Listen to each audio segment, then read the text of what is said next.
first-time presenter for us, which is kind of very cool. And we'll see where else he can go after this. He doesn't know that yet. Calvin Watts serves as the academic advisor for most social science majors at UW Parkside. Originally is from South Dakota. He attended South Dakota State for his bachelor's degree in history and St. Cloud University in St. Cloud, Minnesota for his master's in higher education administration. As an amateur history scholar, and I think he's much more than an amateur, Calvin focuses on Theodore Roosevelt, specifically how TR's relationship with his immediate family allows us to see past the Rough Rider and Bobo's characters to understand who the real man was. Okay, two couple of housekeeping things. First of all, make sure your phones are either off or silent. Remember, because of Uja, please don't talk. If you think you're going to need a rapper, which is me in another half hour, try to get as quiet or as done beforehand. And his requested questions wait to the end of the lecture. Okay, to the end. All righty. Welcome. Thank you. Do we want to close the doors or keep them open? I want to make sure. I know it might get a little warm in here. Open? Okay. Sounds great. If it gets rowdy. Yeah, absolutely. All right. So a couple of housekeeping things on my end as well. So I was telling my wife, who's in the back there, that when I ran through the speech on, I think it was Friday or Saturday night, to an empty room over in Wiley, there are a few moments in here where I got pretty choked up, and that is, I hope not to do that today, but I can't guarantee it. But it does come from a genuine place. I promise I'm not playing to an audience or anything. I've been studying this family for 10 years now, and so paradoxically I feel like I know them, and yet I will never know them, right? As all historians can tell you. And then the other thing I want to touch on is, so there are a lot of nicknames for Theodore Roosevelt, and I intermingle or intermix them. He preferred, though, all through his life to be called either TR or, after the presidency, Colonel Roosevelt, right? And that comes from his Spanish-American War days, but he thought that was the highest, if he could be called Colonel Roosevelt, right? That meant a heck of a lot to him. And so for confusion purposes, I don't call him Colonel Roosevelt in here. I typically will call him Theodore or TR, but I wanted to touch on that, and I'm happy to answer questions about that or really anything else after we're done. All right, let's jump on in here. So my presentation today is called The Old Lion Perished for Lack of Prey, Theodore Roosevelt and the First World War. And I want to thank all of you at Adventures in Lifelong Learning for allowing me the opportunity today to speak on TR and his experience during the First World War. My wife, mother, and others have all sat through countless hours of me talking about Theodore Roosevelt. So it brings me great pleasure to thank all of you for attending my TED Talk today on Teddy. And I'm proud of that line. Yeah. So as was mentioned here, my name's Calvin Watts, and I serve as the advisor for now all social science majors at Parkside. I've been interested in history and presidents since I was a child, and as a result, I have my undergraduate degree in history from South Dakota State. I have spent the entirety of my 10-year professional career working with history majors, both at Fort Lewis College in Southwest Colorado and here at UW Parkside. And history is discussed daily in my office, and I'm often left wondering how I stumbled into a career where I get to help young history scholars not only figure out who they are, but what about history interests them. And as a fan of open-ended questions to my students, I, by turn, am often asked by them, why TR? When they see the bounty of TR items and at one time the plethora, and that's probably underselling it, but plethora of TR books in my office. I used to say the stock answers of, he was a great president, or his conservation record is inspiring, or even there is just something about him I admire. But as I've sat with him over the past 10 years of study, I've come to understand just how much he resonates with me, not only as a public figure, but as a fiercely proud husband and father. So often Roosevelt's image is the one he created, that of the president with the big stick, or the Rough Rider, the bull moose, and most enduring, Teddy.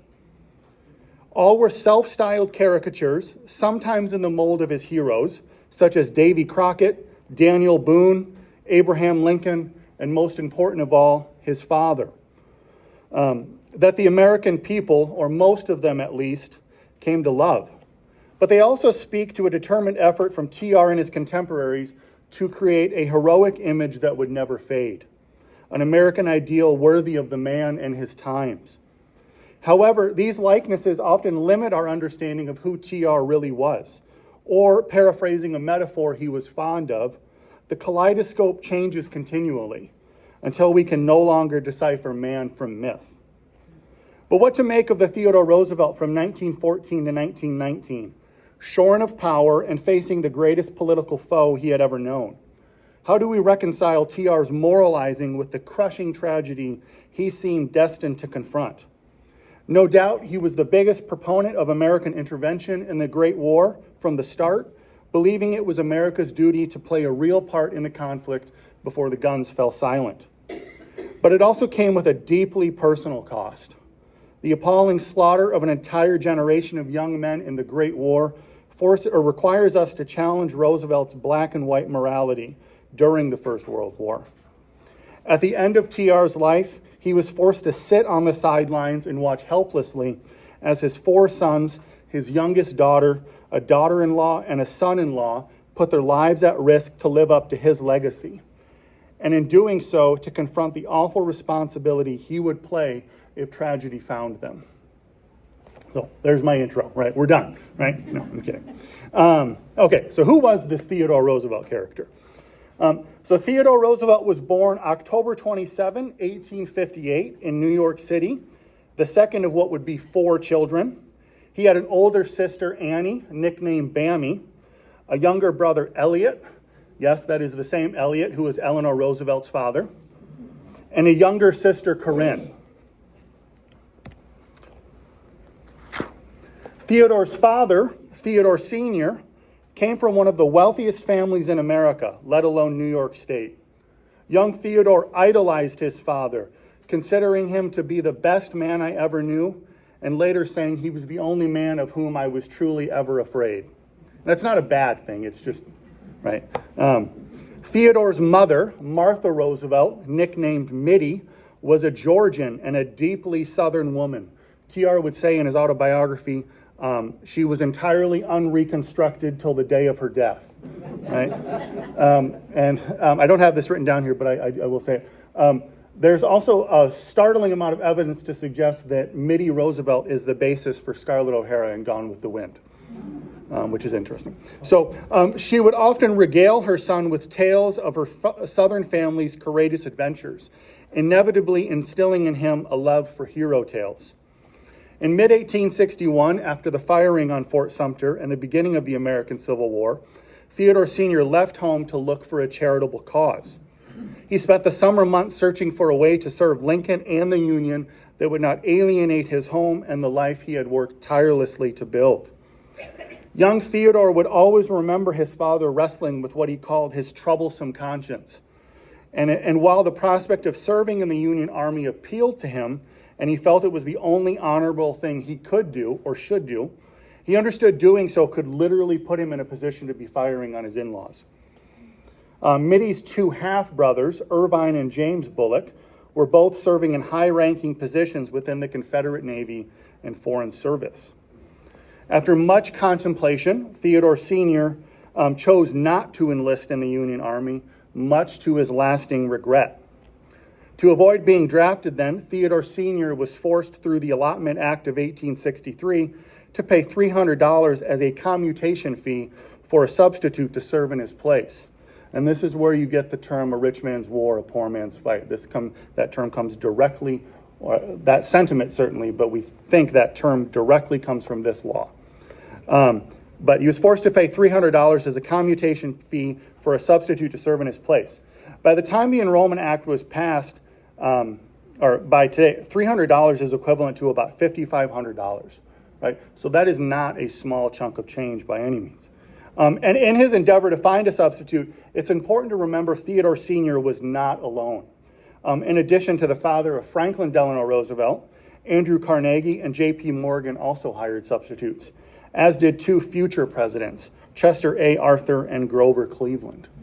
Okay. Theodore Sr.'s replacement was a young German man named Abraham Graf. Graf himself received a grand total of $38 to enlist in the 7th New York Infantry. After being captured by the Confederates and paroled, he died of fever and scurvy in a Union hospital at Point Lookout, Maryland on March 21, 1865. Graf and his employer, Theodore Roosevelt Sr., never laid eyes on each other. And it is doubtful whether Theodore Sr. or his young son ever knew the name of the man who was hired as his replacement or what had happened to him. Instead of serving, Theodore Sr. helped establish what became known as the Allotment Commission. And its main goal was to fervently combat the individuals who swindled money from soldiers, leaving them and their families back home destitute. Over the course of the war, the Allotment Commission was likely responsible for Union soldiers sending millions of dollars back home to their families. Ironically, even if he didn't feel he was actually doing real good for the Union cause, Theodore Sr. almost certainly did far more in his role in the Allotment Commission than he ever could have as a frontline soldier. And the fact, perhaps not lost on the father, but almost certainly on his young son, was that this civilian role nearly guaranteed him from becoming injured or perhaps killed. What does become very clear to young Theodore in April 1865 is that another man, by this time standing side by side with his father in his son's pantheon of heroes, had served and had made the ultimate sacrifice. All right, so we're going to do a little group participation. This is the only time I'm going to do this here. But before I go on, if you've seen this picture before, please raise your hand. All right, so not the majority of the room. I'm excited to hear that. So this photo was taken 16 days after the end of the Civil War, April 25, 1865, and it's of Abraham Lincoln's funeral procession making its way uptown in Manhattan at the intersection of Broadway and 14th Street. And it's perhaps my favorite coincidence of history, as young TR is also in this photo. So, there he is. So the mansion on the left-hand side of the picture belonged to TR's grandfather. And the two children in the second floor window are 6-year-old Theodore and his 5-year-old brother Elliot. This photo wasn't verified to be anything more than one of the many thousands of photos of Lincoln's funeral until 1945, when Theodore's now widowed wife confirmed to a reporter that it was indeed TR and his brother Elliot looking out. In his desperation to fully immerse himself into the moment, she then recounted how the elder horrible one had locked her into a back room because the somber parade had frightened her. Right, and his future wife is 4 years old, right? And it makes sense why something like this would scare a 4-year-old, right? But Theodore Sr. would die in 1878 from stomach cancer. And because TR was then still only 19, their relationship never got to transition from one of child to father to one of man to man. Thus, TR likely never got the chance to hear directly from his father the mature and nuanced reasons why he didn't serve in the Union Army during the Civil War. Protected by his family's status and wealth, as well as his young age, TR grew up in an incredibly privileged environment, free from feeling the harsh realities of the Civil War. In fact, the closest that the Civil War ever comes to TR in a real tangible sense are the New York City draft riots. TR's family is vacationing in New Jersey during that time, right? So he never gets to experience it, even as a young boy. To the young boy, though, having grown up hearing tales of brave men doing courageous deeds, the Civil War was the finest example he knew of men risking it all, and a constant reminder that he was the son of a father who had not. By elevating Lincoln to that divine-like level his father always maintained for his son, he would unconsciously allow for one role model to make up for the failure of the other, right? And TR spends the rest of his life more or less saying that the two greatest individuals he knew or had modeled himself on were his father and Lincoln. With the conclusion of the Civil War, TR would go on to an extraordinary career, so wide-ranging that it rather boggles the mind to realize it's just one man. And to read about it is also often tiring. But he was unwilling to sit on his inherited wealth, and he would strike out for politics and a life full of adventure, determined to be what he called one of the governing class. In short order, TR became the youngest assemblyman ever elected to the New York State Legislature. He's just 23.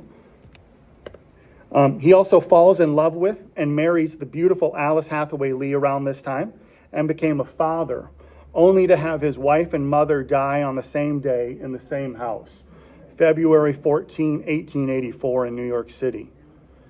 Alice Lee died from Bright's disease that had been masked by the pregnancy, and Mittie Roosevelt from typhoid fever. Only the baby, named in honor of her mother, Alice, but forever called Baby Lee by her father because he could not bring himself to mention his wife's name, only Baby Lee survived. Roosevelt took out his 2x3-inch pocket diary and wrote, "The light has gone out of my life." And on another page said, "For joy or for sorrow, my life has now been lived out." He was only 25. He then attempts ranching in what was then the Dakota Territory, but it is now western North Dakota, and a large part of that is Theodore Roosevelt National Park. TR had hunted bison in the Dakota Badlands prior to his wife's death, but he went out there primarily to stay ahead of the grief that hovered about him. Right? Friends recount time and time again seeing this man. There's kind of a switch that happens when his wife dies, right? And that makes sense. But when he gets out to the Dakota Badlands, he's wearing glasses. He's a New York dude. He just doesn't fit in, right? And so people, these rough Westerners, make fun of him. They call him Four Eyes, Storm Windows, right, because of his glasses, and all sorts of other names until he outworks every single one of them. There's a famous moment when he sits on the back of a horse for 72 hours during a cattle ride, right? And it is this relentless drive to not only work hard, but to sort of obliterate the memory of his wife, right, from his mind. But he understands that ranching, life out west, has to end at some point, right? He gets to live his time as in the realm of, say, Davy Crockett and Daniel Boone, this Western hero, but he understands it has to come to an end. So he does come back to New York City, and he marries his childhood sweetheart, Edith Caro, the same girl locked in the back room for Lincoln's funeral. They marry in 1886. And he knows this is probably going to happen. It had been assumed by others and probably by TR, certainly by Edith, that they will marry, right? And then he meets his first wife, and she's kind of an afterthought to him. And he writes letters home to his sister saying, "If Edith's in a good mood, tell her I say hi." Right? But he does write a letter specifically to his oldest sister, Bammy, saying, "When I get home to New York, I do not want to see Edith." Sisters don't always listen, right? And so he comes through the door to his family's home, and there is Edith, and it's over for him, right? But he does eventually marry Edith in 1886, and they will have 5 children together. Theodore Roosevelt Jr., nicknamed Ted, born 1887, Kermit, born 1889, Ethel, born 1891, Archibald, nicknamed Archie, born 1894, and Quentin, born 1897. And Edith will also insist now that Alice is her child too, right? Alice had been sent to live with TR's older sister, but TR and his older sister recognize this setup is problematic, right? And Edith believes that Alice deserves to have a real mother, right? Not just an aunt kind of filling in that role. So she demands, and TR acquiesces in this. TR also became a historian during this time period, and in total authored 35 books and 150,000 letters during his lifetime. He is by far the most writing president we've ever had in American history. I sometimes struggle answering an email, so I can't imagine what that was like. Let's see here. It's also during this time that he begins to develop what we now call speed reading. I will not go so far as to claim he's the first person ever to do it, but we know that TR could read a book a day, and if he had some leisure, including when he was president, he would read up to 3 books a day, which is incredible. And Edith will eventually, I'm jumping ahead here a little bit, but that's fine. TR, during the First World War, TR will have so many books in his home that Edith will say, when one book comes in, another book goes out, right? That's how this is going to work now. And TR was famous for putting a nameplate in all of his books, right? And then he would sign the first page. So what does TR do to get rid of these books? He sends them to his sons and his daughter-in-law and his son-in-law in France, right? To hand out to the soldiers, right? So when a soldier gets a book, say, from Ted Jr., he's just giving the book away. And can you imagine the shock of opening it and seeing Theodore Roosevelt's name, right? They look, time and time again, there are stories recounted of soldiers looking at TR's children going, is this your father's book? Yes, it is. It's no big deal, right? It's just my father's book. Well, of course, it is a big deal, right? It's a very big deal. So, additionally, he becomes commissioner of the United States Civil Service Commission in 1889 and president of the New York City Board of Police Commissioners in 1895, prowling the streets in all sorts of costumes at night, looking for officers not doing what they're supposed to be doing. Typically sleeping on duty and things like that. This period in his life is also where Bob Kane will get the sort of seeds of the idea of what we now know as Batman. Right? In 1897, after vigorously campaigning for the Republican nomination of Ohio Governor William McKinley for the presidency, TR was appointed Assistant Secretary of the Navy, a position he considered a dream.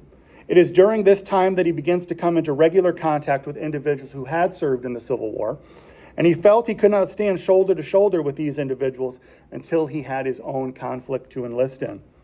That conflict came with the sinking of the USS Maine in Havana Harbor on February 15, 1898. At the time, the assumption is that the USS Maine had been blown up by a mine put there by the Spanish in Havana Harbor. And TR perpetuates that, and really until the end of his life. We now are almost certain that the USS Maine blew up from a boiler explosion. Right? Oh, well. Yeah, oh, well. That's pretty much his sentiment. Oh, well. So TR certainly wasn't the only one eager for a fight with Spain over control of Cuba in the years leading up to 1898, but he did more than anyone else to bring it about in the federal government. McKinley was preparing the nation to declare war on Spain, but in Roosevelt's opinion, he wasn't doing it fast enough, right? Roosevelt has a wonderful line where he says that McKinley has the backbone of a chocolate eclair, right? And we know that McKinley confronted Roosevelt. He may not have heard that line firsthand, but we know he confronted Roosevelt personally about it in the president's office. There is no Oval Office at this time, but the president's office. And he says to Roosevelt, I have seen the dead pile up at Antietam, Mr. Roosevelt, and I wish to see that no more, right? McKinley enlisted in the Union Army when I think he's 17 years old, right? TR was 2, right? So they have much different perspectives on this. But on the surface, his decision to resign his post as Assistant Secretary of the Navy in the Navy Department and enlist in the Army as a volunteer seemed rather insane, or at least impulsive. And friends at the time thought he was stark raving mad to do so. But TR had put real thought into it, and it was his goal to leave behind to his children a name and example they would have no reason to question. Determined to get to Cuba as quickly as possible, he told a friend, I would have left my wife's deathbed to answer that call. And he was not being hyperbolic here. As the buildup is happening to the Spanish-American War, Edith is having Quentin. And it is the hardest or most difficult pregnancy she has. And she is not doing well after. So you have this man determined to get to the front. He's going to do everything as possibly he can to get there, right? And also, he is terrified his wife is dying, right? That the same thing is happening to Edith that happened to Alice, right? But it does speak to where TR's mind is at this time, right? All right. So TR does get to Cuba. He was appointed lieutenant colonel, eventually achieving the rank of full colonel of the celebrated 1st Volunteer Cavalry, or as we now call it, the Rough Rider Division, and got what he called his crowded hour, twice actually. He survived unhurt assaults on Kettle and later San Juan Hill, despite the Spanish doing everything in their power to obliterate him with as many bullets as they could fire.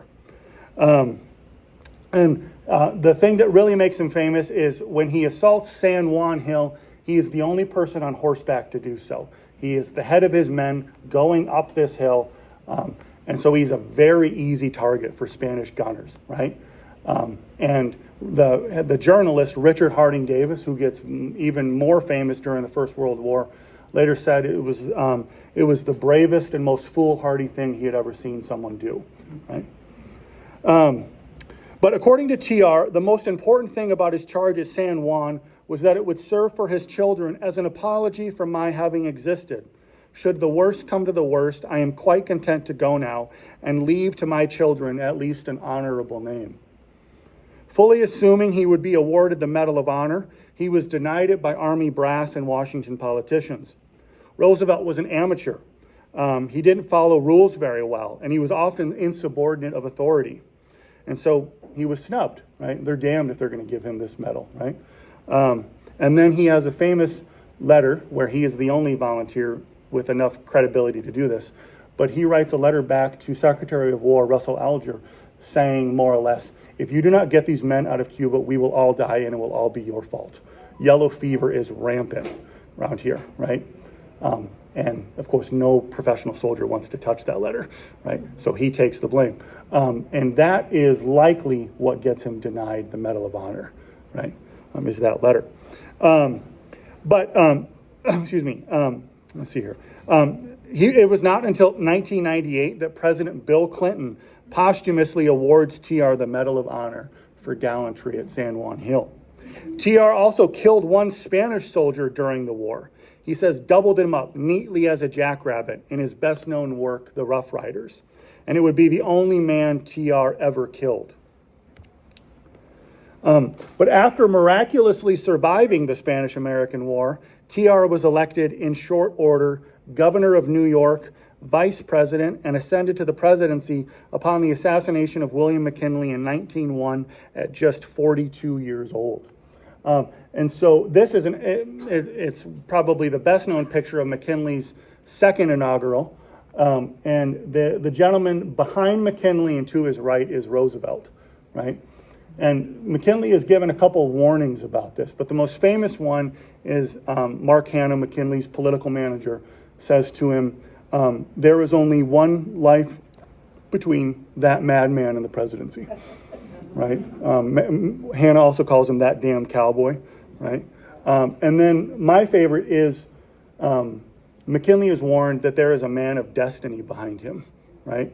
Now, of course, he means that as, vice president. But this photo is, I think, a good sort of real life example of that.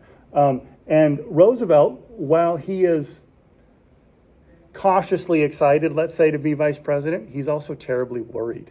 The vice presidency doesn't pay very much. That's not always important to Roosevelt, but it is a concern, especially for Edith. He was going to make more as governor of New York than he would have as vice president. But he's also he's terrified at the prospect of being bored as vice president, which is a very TR thing to do. So he actually talks with the Chief Justice of the Supreme Court about reading law when he's vice president, which something that's a crazy notion in today's world, but that is something he inquires about. So TR served as president of the United States from 1901 to 1909, quickly instituting trust-busting policies, creating the Pure Food and Drug Act and the Hepburn Act, which regulated railroad freight rate. He negotiated a peaceful settlement between Russia and Japan in what is known as the Russo-Japanese War. Some historians call it World War Zero. He won a Nobel Peace Prize for this, which might seem like a big contradiction given who TR was and his bellicosity, but for a long time he was the only president to ever have a Nobel Peace Prize in his pocket. He continued his conservation agenda by the establishment of 5 national parks, 150 national forests, 51 bird reserves, 4 national game preserves, and 18 national monuments, totaling a land area of over 230 million acres, roughly the size of Texas. He was also a prodigious big game hunter, or more to the point, it becomes much more widely known how much of a big game hunter he is. He orders that a lot of the ornamentation in the White House be taken down and replaced with animals he had killed out west, right? And so there's a famous moment where the British ambassador Cecil Spring Rice is sitting with TR and Edith having dinner, and he looks up and there is a giant bison head staring right at him, right? Edith was not fully on board with this, but her thinking was, he's president, he gets to have the say, right? But it's during his presidency that the Teddy nickname becomes ubiquitous due to a bear hunt gone poorly. He's also the builder of the Panama Canal.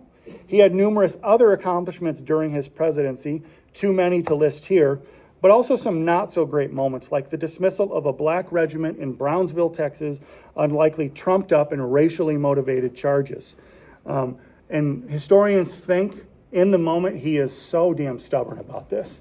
But post the Brownsville incident, because he issues the formal dismissal of the entire regiment the day after the congressional elections. But historians think that he comes to have some regret about this. And the reason we say that is TR had a tendency to not write about things that he had some conflicting feelings about, right? And he makes no mention of this incident in his autobiography, right? But his presidency is largely the framework for the modern presidency. But his policies could also be elitist, imperialistic, racist, and sexist. And he never gets the conflict like Lincoln had, and will never be able to class himself with Lincoln because, according to him, he was not president during a moment in American life that demanded great leadership, or so he came to believe. And he would often say of Lincoln that no one would know Lincoln's name if he had lived in times of peace. Right? Maybe there's some truth to that. Right? But that is TR through 1909. All right. So I want to make a quick statement about what's coming next. So we're going to delve into TR 1909 to 1919. And these are the 2 hunting pictures. I have a couple of other unpleasant pictures coming up, and that's not meant to gross you out or anything like that. It's simply meant to illustrate kind of the reality of TR's situation here. So Roosevelt left the presidency in 1909 at the height of his popularity and only 50 years old, right?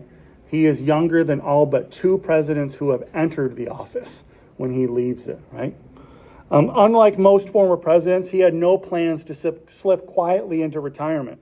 Instead, he remained vigorously active on the public stage. But trying to forget he was no longer president, and it should be noted, he had every opportunity to run for a second term of his own. He inherits McKinley's term 3 months into McKinley's second term, right? He could have run for it. And on election night in 1904, when he wins his first term in his own right, without asking or running this past anyone, he says to a group of reporters that he will not run again in 1908, right? And of course, reporters see his wife Edith and his oldest daughter Alice visibly flinch when he does this, right? And he tries to rationalize it. He tries to think of reasons, saying he respects the tradition of the 2 terms, having inherited McKinley's term so soon after he was inaugurated. That's 2 terms, right? But as the time wanes in his second term, from 1904 to 1908, he begins to try hard to think of ways that are both acceptable to him and to the American public for reasons why he should run for a second term, right? And he ultimately decides not to, right? But trying to forget he was no longer president and to escape the black care that seemed to grip him in moments of inaction, he went to Africa with his son Kermit at the head of the Smithsonian Roosevelt Africa expedition to fulfill a childhood dream and hunt big game and the world's most dangerous hunting grounds. TR and Kermit would eventually collect around, take a deep breath here, 11,397 specimens. Yeah.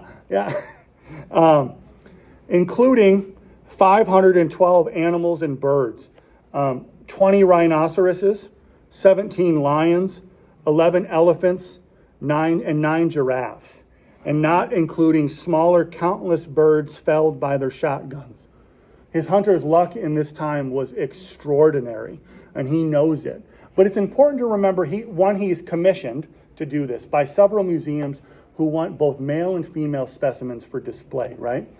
This is also a time when zoos are not really a thing, right? You couldn't go down to Milwaukee. You couldn't go down wherever and see animals. You had to have the animal in your hand to study it, right?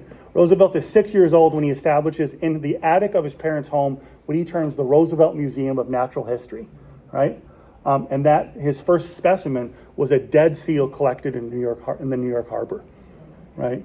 But the American Museum of Natural History is actually founded in his living room by his father. And if you go to the American Museum of Natural History today, there is a whole Roosevelt wing, right? To this day, the American Museum of Natural History, the Smithsonian, and other museums are still cataloging specimens him and Kermit brought home from Africa, right? There's just not enough room for this stuff, right? And he also has, I believe it's 40 volumes bound in pigskin leather for him to read on his Africa hunt. So there's a famous scene, I think it's actually this picture. He's killed a lion and he's waiting for his porters, his gunmen, his Ascati guards, all these individuals to come and skin this elephant, right? And take the meat to the village and whatnot. And what's he doing? He is reading Alice in Wonderland in a book wrapped in pigskin leather that he could easily wipe the blood off of, right? And he also has, he's holding it.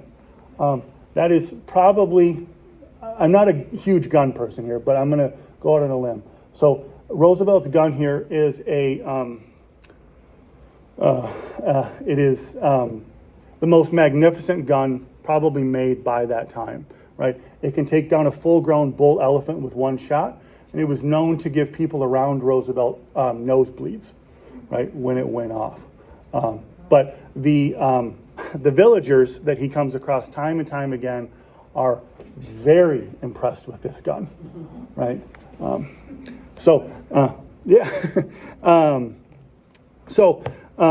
Okay, so then his chosen successor, William Howard Taft, disappointed him deeply. Poor Bill Taft. He turned away from the progressivism that had characterized his presidency, trying but failing spectacularly to remain as silent as an oyster, as Roosevelt put it. He came back to America in 1910 to a parade in New York City, well over 1 million people. As my wife can tell you, there is one of my favorite TR stories. There's a young boy who, in the beginning of the parade, hands Roosevelt a flower, right? And TR thinks nothing of it. Joseph Leibowitz, I think is his name, hands TR a flower. The parade lasts for 3 hours. And at the end of the parade, the boy walks up to Roosevelt again, now with a bouquet of flowers. And Roosevelt says to the young boy, "I think I've seen you before." And what's funny about the moment is Roosevelt had seen him before. Of course, it was 3 hours earlier. He'd also seen him 5 years earlier, right? And could remember what he looked like from 5 years ago. So his recall memory is amazing. Even if Roosevelt doesn't realize, oh, this is the same boy I saw 5 years ago, right? The young boy went to his grave in awe of that story. But trying to remain as silent as an oyster, he came back to America in 1910 and immediately re-entered politics, deciding to try and unseat the incumbent Taft in 1912 and knowing full well the dangers he courted. When denied the GOP nomination, he helped establish and then lead the Progressive Party, or as we know it, the Bull Moose Party. It was during the 1912 campaign that he was shot point blank in the chest outside the Gilpatrick Hotel in downtown Milwaukee by a German immigrant, John Schrank. near where the Amtrak station is today. Once he realized the wound was not fatal, he was shot 2 inches below his right side nipple, and it broke his fourth rib. The bullet passed through his spectacles case and then a 50-page folded speech, right? And then entered his chest. He then gave a near 90-minute speech at the Milwaukee Auditorium before allowing his aides to take him to the hospital. The Milwaukee Auditorium was where today stands the Miller High Life Theater. I would argue that Roosevelt's assassination attempt and then the wherewithal to go give a 90-minute speech before being allowed to be taken to the hospital is the greatest display of political theater in American history. He knows exactly what he's doing, and he knows how good this will look, not just in the moment, but up to today. We're talking about it today, right? Doctors would eventually decide to not remove the bullet, and he carried it in his chest for the rest of his life. Years later, he remarked to an American soldier who had returned stateside after being shot by a German soldier that, "I too have a German bullet in me," right? There's a wonderful moment where Roosevelt's walking out of Chicago Mercy Hospital. People are patting him on the back, which is lunacy, right? He had just been shot. And Kodaker, as he termed it, takes a big photo of him, right? The bulb goes off, and Roosevelt very dryly says, shot again, right? Which is a great moment. He also says that when he gets to the hospital and Edith arrives from New York, he tells Edith, "No, don't come to Milwaukee. I've been worse injured falling off horses back home," right? And she says, more or less, well, the same thing was said about your predecessor, about William McKinley, and look what happened to him. So I'm coming, right? And she gets there, and she's the one who dictates who gets to talk to her husband and who doesn't, right? And he says to a reporter, "This campaign of ours being a campaign against boss rule is a fake." And then he grinned and said, "I was never so boss ruled in my life." Right? So, let's see. Inevitably, he split the Republican vote in 1912 and easily allowed Democrat Woodrow Wilson to win the presidency. Wilson had co-opted much of Roosevelt's progressive policy proposals during the campaign, and he was appealing to millions of voters as an alternative to TR, if not in substance, then certainly in form. And one of the things that Wilson's campaign says is, "Are you sick of the infighting between the GOP?" For president, Woodrow Wilson, right? And it works. All right. And I can see Laura's book she brought in, The River of Doubt. So here we go. Actually, Jane's book. Okay. So after being defeated, TR again did what he always did in moments of despair. He sought action. In 1913 and 14, he undertook another harrowing adventure, this time co-leading the Roosevelt-Rondon scientific expedition to explore the River of Doubt in the Amazon rainforest of Brazil. He returned to the United States in 1914, still a celebrity, though physically weakened by several near-death experiences and rampant Amazonian pathogens racing through his body. But he's mentally as restless as ever, right? He's power depraved, or that's what some critics argue, that he's power depraved.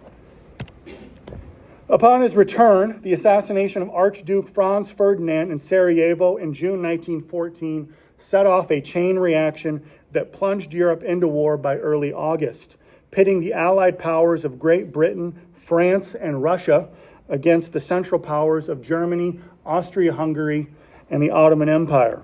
Roosevelt, following the crisis from his home Sagamore Hill in Oyster Bay on Long Island, immediately recognized its global significance. Unlike many Americans who believed the conflict would be short-lived or confined to Europe, Roosevelt saw from the outset that the war represented something larger. To him, it became a clash between liberty and despotism, civilization and barbarism. Roosevelt's worldview made him particularly responsive to the outbreak of war as well. He believed in what he called the strenuous life, the ideal that individuals and nations must embrace challenge, conflict, and duty to achieve greatness. On a personal level, believing that the chase needed to be made as hard as possible, right? His children, when they would recount later on, when they went on hikes with him anywhere, he would always say, over, under, or around, never through, right? So his children would often have to strip naked to walk or swim through a muddy pond. They'd have to do all these sorts of things. And then when he's president, he forces Washington diplomats and others to do the same exact thing, right? So there's a funny moment when Jules Jusserand, the French ambassador, has to strip naked before they go across Rock Creek Park, the big pond out there. And Jusserand says, I don't want to take off my gloves. There might be ladies around. Yeah, so, yeah, right. But Roosevelt was suspicious of pacifism, which he equated with weakness, and he was convinced America had a special role to play in upholding Western civilization.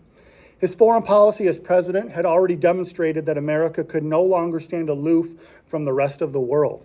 He was an internationalist, but he was not a dreamer. His internationalism was rooted in pragmatism, power, honor, and preparedness.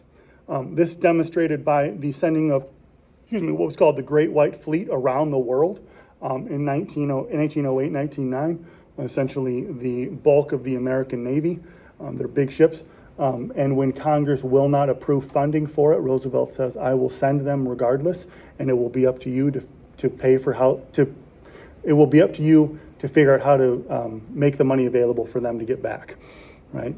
And he thinks that the world is going to be impressed by this, right? And they are, but Japan is not, right? And he does it as a way of letting Japan know that America is now a world power. And he has a very prescient quote. He says to his son Ted that eventually the conflict with Japan will come, right? And it will be the worst conflict the world has ever known, right? And he says that, I think it's 1910, he says that, right? Let's see here. Thus, when tensions escalated in Europe, Roosevelt instinctively interpreted that conflict as a moral struggle. The German Empire's militarism and its violation of Belgian neutrality in August 1914 confirmed for him that this was not merely another European war to be avoided. It was, in his words, the great crisis of civilization. And at the moment war broke out, Roosevelt's political standing was complicated. He remained the most visible figure in the progressive movement, but the defeat of 1912 had fractured his political base. And what he's unwilling to say outright, he definitely says in public, which is, I don't want to be a bull mooser anymore. I want the Bull Moose Party or the Progressive Party to be folded back into the Republican Party. I want it to be the progressive wing of the Republican Party, right?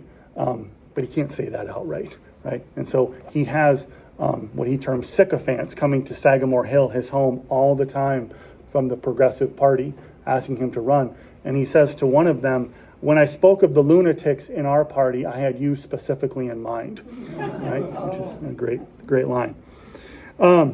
Many Republicans resented him for splitting the party, thinking him an apostate, and Democrats under Wilson simply didn't trust him.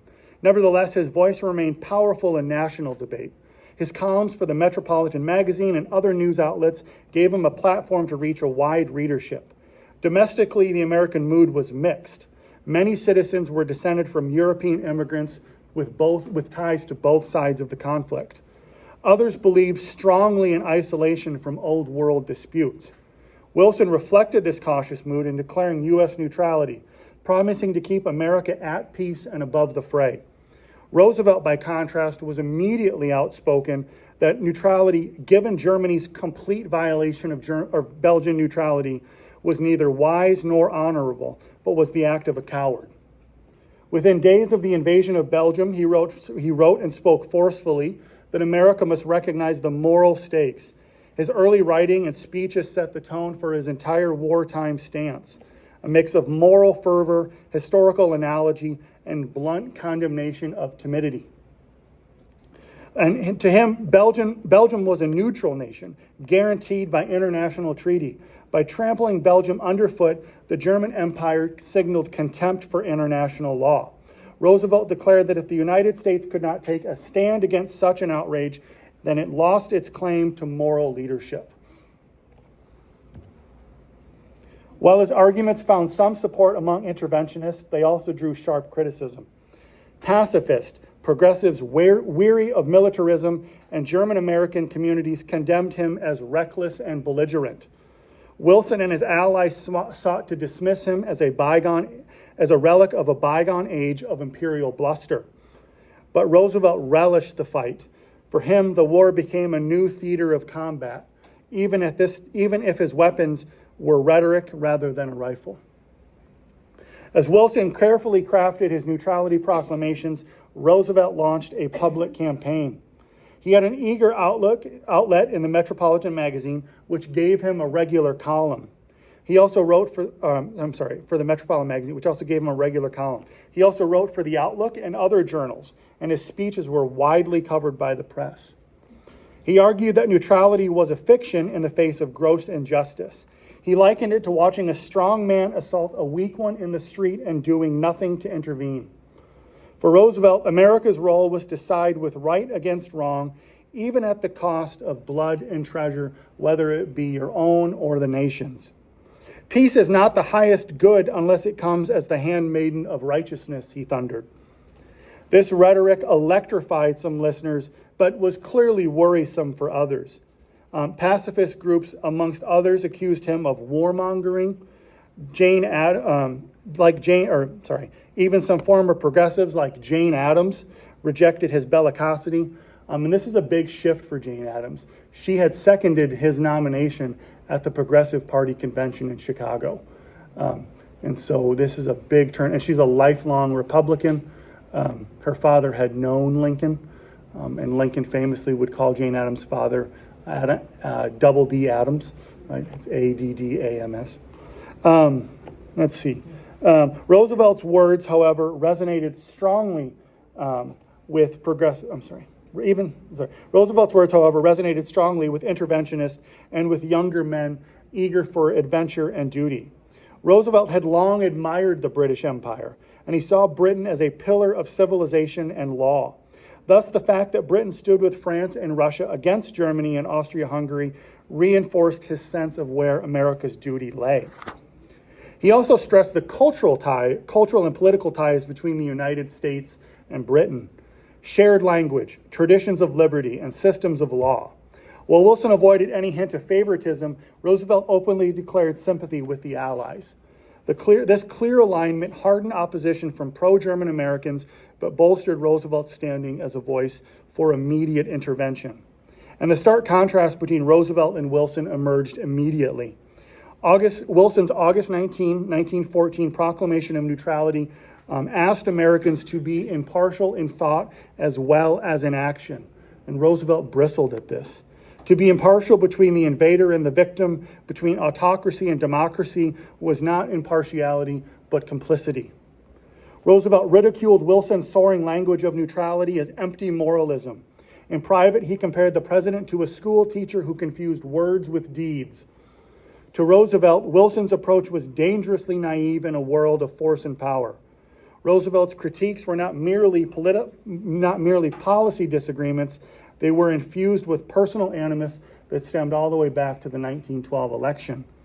And the wonderful, famous, incredible historian John Milton Cooper at UW-Madison is, in my opinion, the world's leading scholar on Woodrow Wilson. And in his book, The Warrior and the Priest, he equates Roosevelt and Wilson's relationship to grand jealousy. This is not petty jealousy of one man just jealous of another. This is Roosevelt seeing the moment he had wanted all of his life being done by another individual he has absolutely zero respect for, right? He kind of feels robbed by it. I wanted to give John Milton Cooper his flowers there, right? Roosevelt also made predictions that, in hindsight, proved strikingly prescient.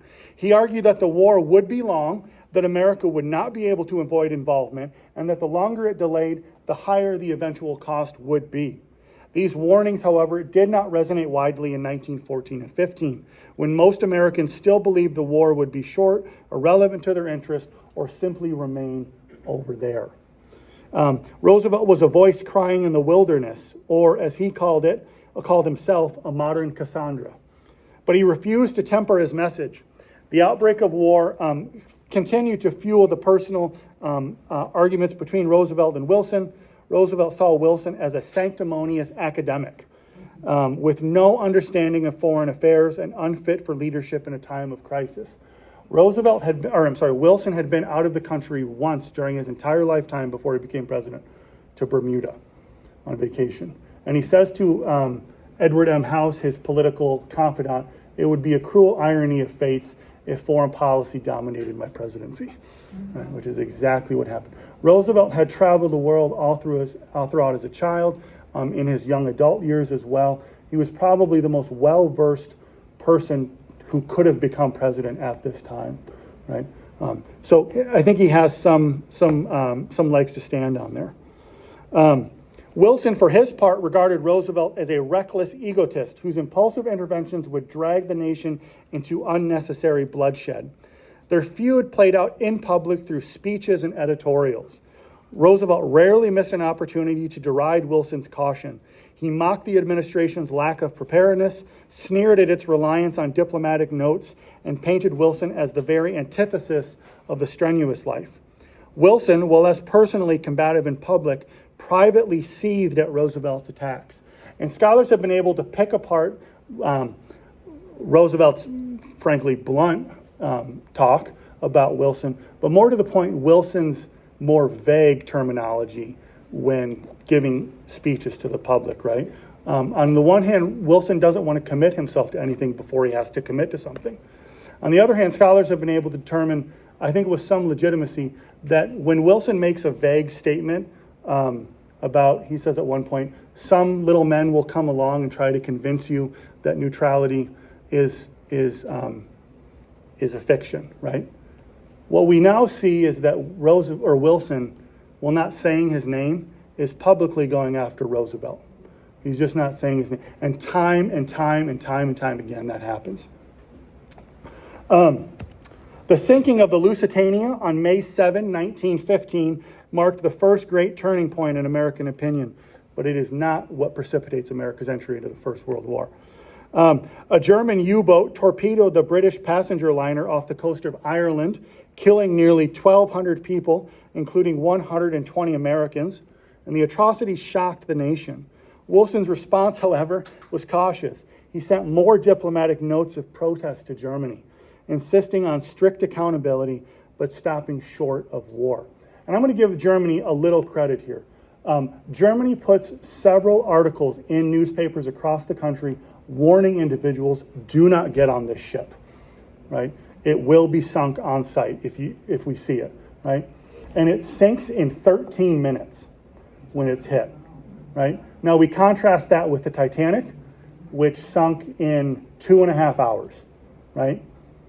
And it sinks in 13 minutes. And what Secretary of State William Jennings Bryan, who is a pacifist, says is, I want to know where there are arms on that ship, right? Of course, we have put this stance forward that America is not going to supply any side with weapons or manufacturing materials or anything. And of course, there were arms on that ship, right? And so by Germany's logic, this is a fair act of war, right? But it is appalling at the same time, right? Roosevelt was standing trial for libel in Syracuse, New York, when he claimed the bosses of the New York State Republican and Democratic parties were fundamentally identical, erupted. Despite German Americans on the jury, he declared that the sinking was an act of piracy and that Wilson's response was again criminal cowardice. He argued that America's honor had been stained and America had no choice but to become involved now.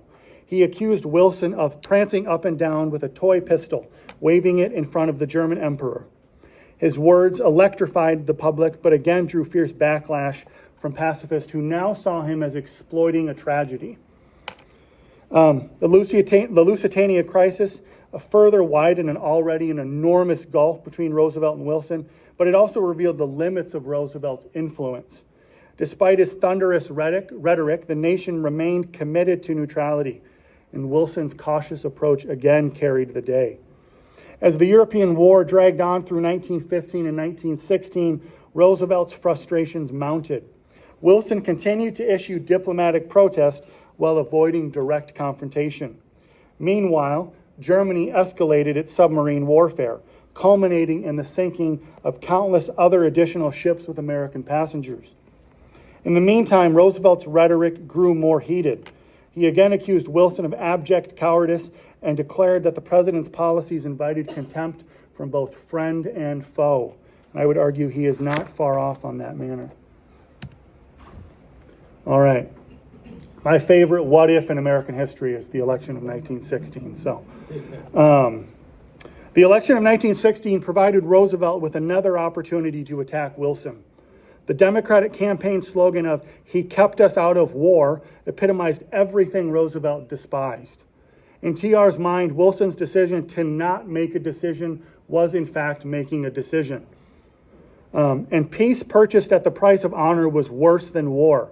He argued that Wilson's posture would embolden aggressors, weaken America's credibility, and ultimately drag the nation into conflict under worse conditions. To Wilson's credit, he had privately known for a while that America was going to have to intervene. He's waiting for the moment, though, when he can get a majority of the American public on his side to do so. He's also privately very worried that the slogan, "He kept us out of war," is going to come back to bite him, right? We talk about that being in the past tense. Well, what does it mean if America does enter the war? We could turn right around and say, "You're a liar," right? Or you said that for political reasons just to get reelected. Both of those things are thrown right back in Wilson's face, right? Roosevelt did consider re-entering the political fray, but he faced obstacles. The Republican Party was still divided from the 1912 schism, and many leaders feared Roosevelt's return would fracture the party again. Essentially, if Roosevelt ran, they couldn't beat Wilson again, right? No, they couldn't beat Wilson. In the end, the Republicans nominated the mildly progressive Supreme Court Justice Charles Evans Hughes, a respected but cautious figure. Hughes has one of the most brilliant minds ever in American history. Not only is he was a whiz when it came to the law, he was also at home. He was fluent in several languages. He was very, very comfortable with infinitesimal calculus. He would write with two languages at the same time with each hand. He's amazing. Yeah, right? But he's also boring, right? He's boring, right? And individuals make fun of his tooth-faced grin, right?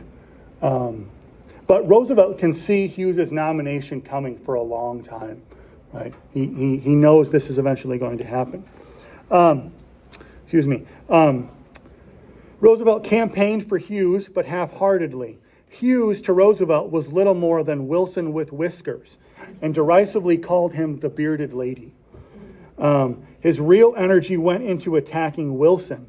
When Wilson narrowly won re-election, Roosevelt was bitterly disappointed but not surprised. He was also aware that lots of Republicans put the blame squarely on him for the GOP's loss. Thinking if he had put more energy into campaigning for Hughes and less towards attacking Wilson, Hughes would have easily won. And so I just want to touch briefly on a couple things with this election. So Hughes goes into election night thinking he's won. And California is the only state up for grabs still. And Hughes loses California by 3,000 votes. Okay? And Hughes waits almost 2 weeks to concede victory to this. He is so mad. And him and Roosevelt have kind of a personal agreement about Roosevelt will try to stay off of the war topic, but it puts Hughes in a position to talk about the war or the coming war, right? And what Hughes is trying to avoid is saying, if elected, I will immediately bring America into the war, right? But the thing that likely loses Hughes, California, is Hughes' campaign does not know that California governor and Roosevelt's running mate in 1912, Hiram Johnson, is in the same hotel on election night with him. And Hughes doesn't go down and say hi to Johnson, right? And so scholars think that that is likely the biggest reason, if not the reason, why Hughes loses California. But let's pretend for a minute, I'm going to do exactly what historians all say we shouldn't do, and then we do, which is dive into a hypothetical for a minute. Wilson had a plan if Hughes won, which said that if Hughes won, he would immediately appoint Charles Evans Hughes as Secretary of State. So then Hughes could essentially get up to speed on what's happening in Europe. And then Wilson and his vice president, Thomas Marshall, would resign, right? And Hughes would be appointed interim presidency until his own term began. He has this all written out as a plan, right? It's a little like when Lincoln in 1864 thinks he's going to lose his election, right? And he has his cabinet sign a blind memorandum saying they will cooperate with George McClellan once McClellan wins the election so as not to sabotage the Union effort, right? It's a wonderful what if, right, that you can go down with. In early 1917, though, events vindicated Roosevelt's predictions. Germany resumed unrestricted submarine warfare, targeting American as well as Allied ships and giving them ludicrous rules to follow if they were not to be torpedoed. So, for instance, you needed black lines painted on white ships. They needed to be 3 inches. If they were 3 inches and a quarter, that meant the ship could be blown up, right? These terms that just become ridiculous, and you think what self-respecting nation would ever go along with this? Then came the revelation of the Zimmermann telegram, in which Germany encouraged Mexico to join the war against the United States, and in exchange, Mexico would get in return Texas, New Mexico, and Arizona when the war was over and Germany was triumphant. And it's by this point, Germany understands that they can only poke the bear or poke America so many times before it's going to lash back, right, and react. And so they're betting on the Zimmermann telegram as something to do that. For Roosevelt, the Zimmermann telegram was a perfect illustration of what he had warned about, that weakness invites aggression. He crowed that Wilson had finally been forced to act, saying to his son that the lily-livered skunk in the White House had at last begun to act like a man. By his measure, America's entry into the war in April 1917 was too little and maybe too late. The country had lost precious time to prepare, and Roosevelt believed that the fault lay squarely at Wilson's door. But long before the United States formally entered the war, Roosevelt had thrown himself into what became known as the preparedness movement. His central argument was simple. America's military was wholly inadequate for the demands of modern war, and only immediate action could remedy that deficiency. He called for universal military training, expanded naval construction, and the establishment of reserve forces. Roosevelt's advocacy was both public and personal. He spoke at rallies, wrote countless articles, and lent his prestige to organizations that supported preparedness.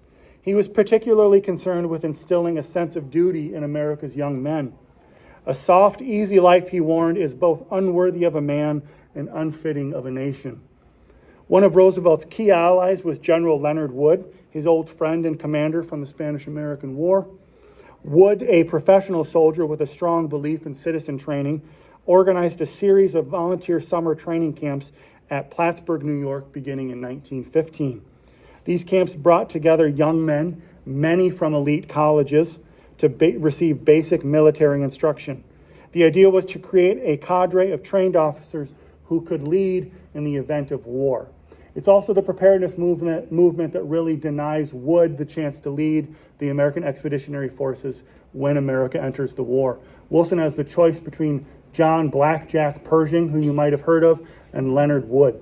And of course, he will be damned if he's going to give the opportunity to Leonard Wood, because preparedness flies right in the face of what Wilson is trying to avoid, right?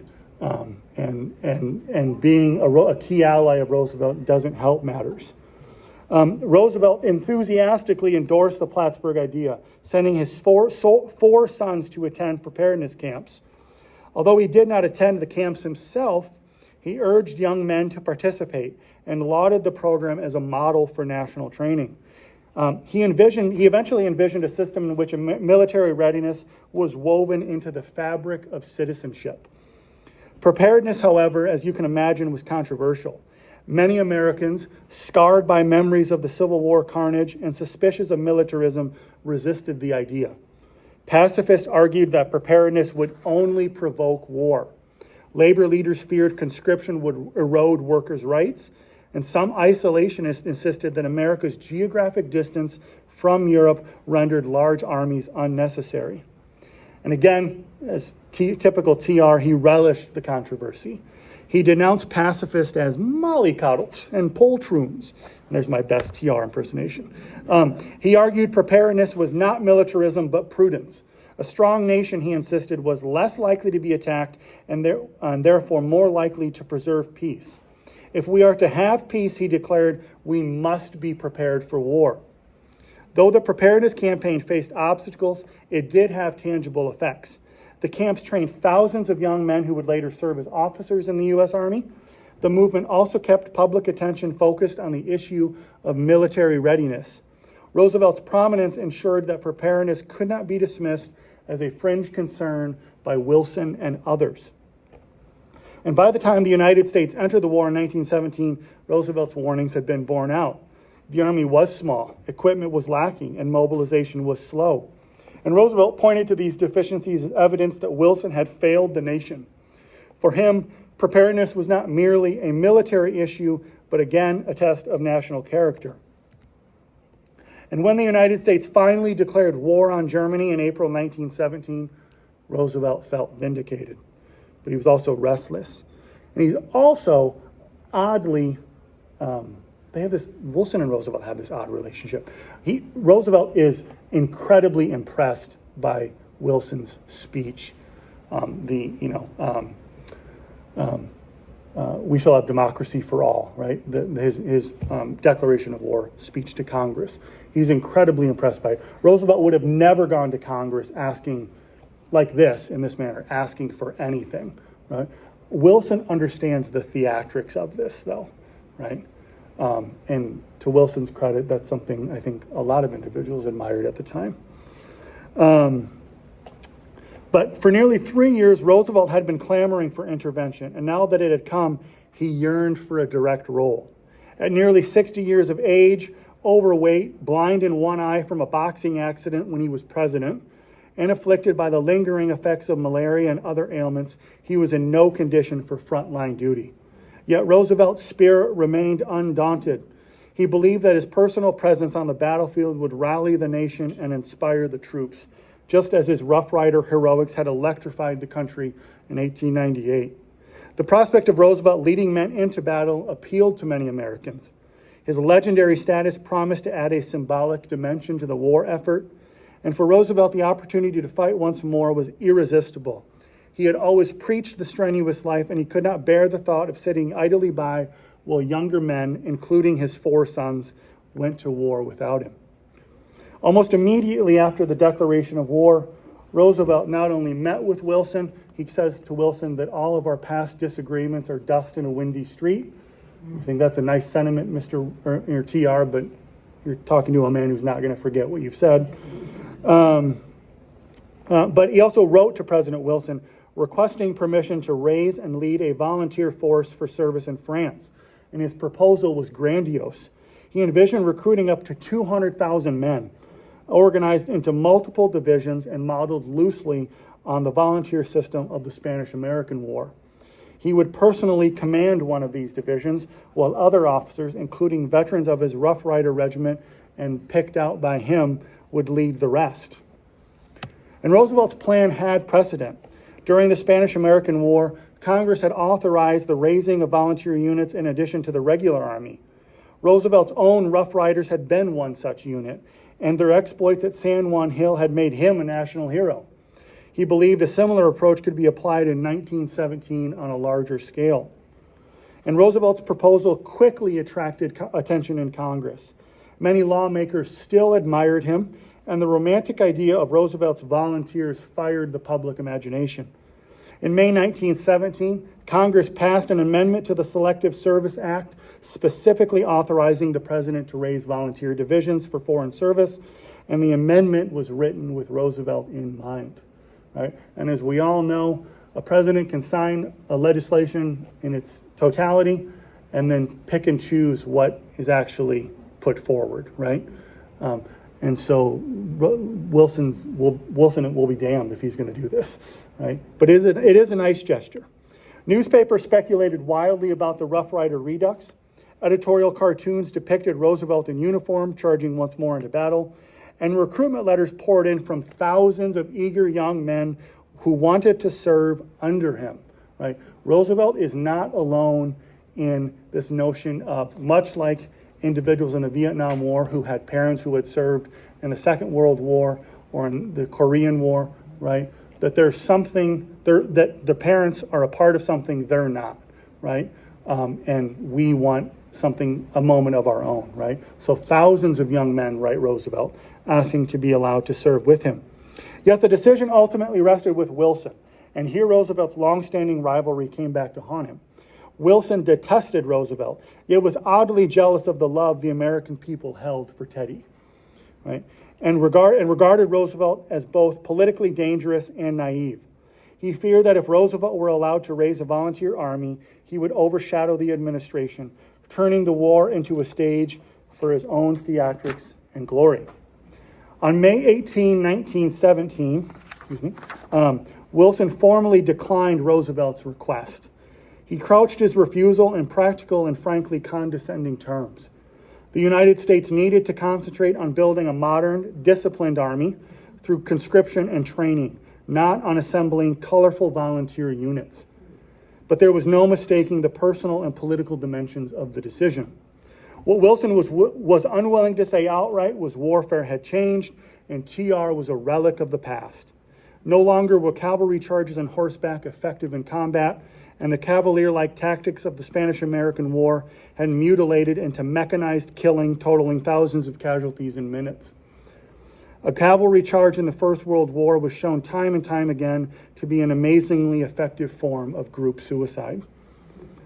Additionally, if TR somehow survived the Western Front, he would be sitting pretty for the Republican nomination in 1920, something Wilson was eager to avoid handing Roosevelt on a silver platter.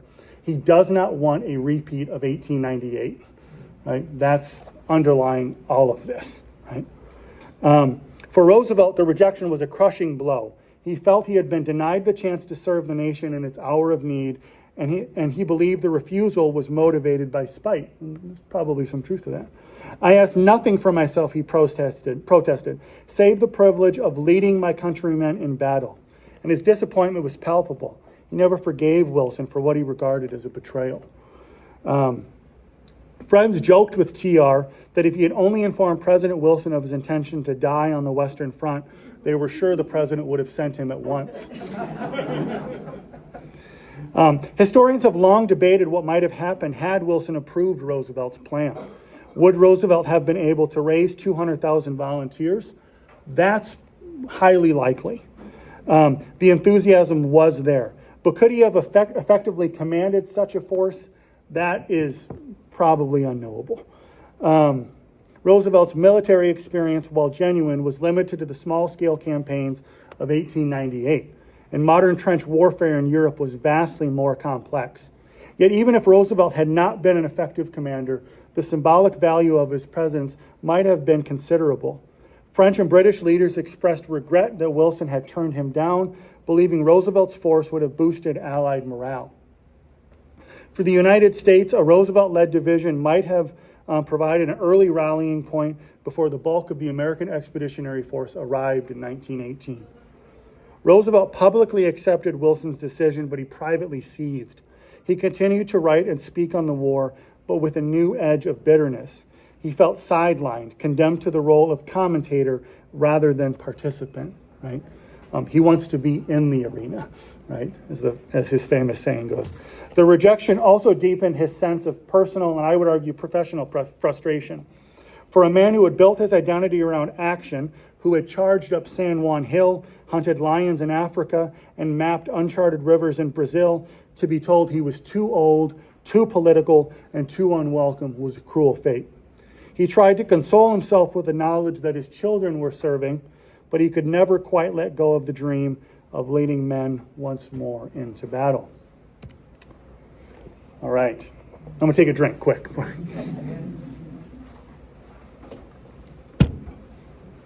All right. Whew, okay.